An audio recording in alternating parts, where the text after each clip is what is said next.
Hey everyone, it's Laurel here, and today I am going to be showing you some techniques with some embossing paste, and I'm actually going to be heat embossing it with some embossing powders to create a pretty bright and colorful card. And this is the card that we're going to be making today. You can see that background is full of yummy colors, so I'm going to show you how I achieved that. So to start with, I'm taking a stencil and I'm just taping it down to my workspace there, just so it doesn't shift when I'm applying the embossing paste. I find that's just, I can move it around so easily, and I don't want to do that. So this is some embossing paste that I'm using here. I usually use Wendy Vecchi, but I've used mine all up, so I've got some more coming to me. So this is by Dreamweavers, but I do prefer Wendy's more. But anyway, so I'm just spreading on the embossing paste here with a palette knife.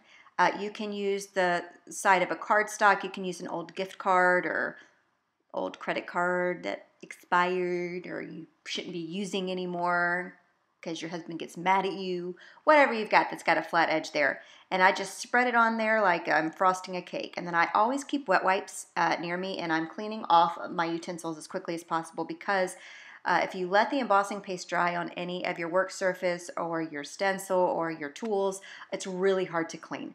So I'm going around the edges with my palette knife here just to kind of clean up the edges here. You can do this later with a sanding block or a nail file or something like that.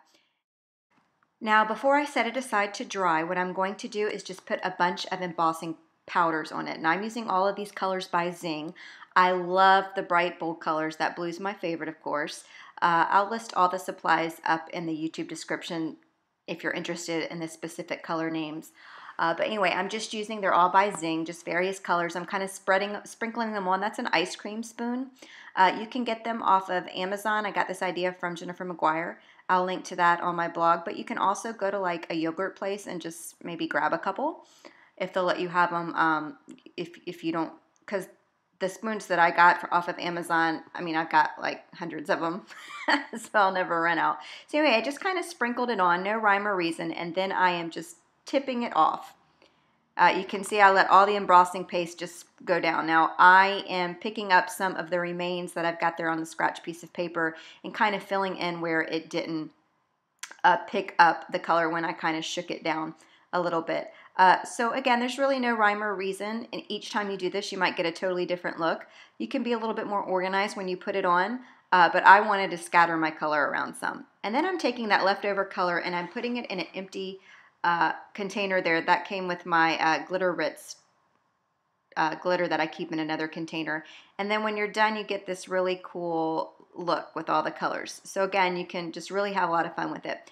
Now, some people don't like this look. You can set it aside and let it dry. Excuse me, but I like to go ahead and heat set it because I like that bubbled up look that you get. And I'll kind of zoom in here in just a second.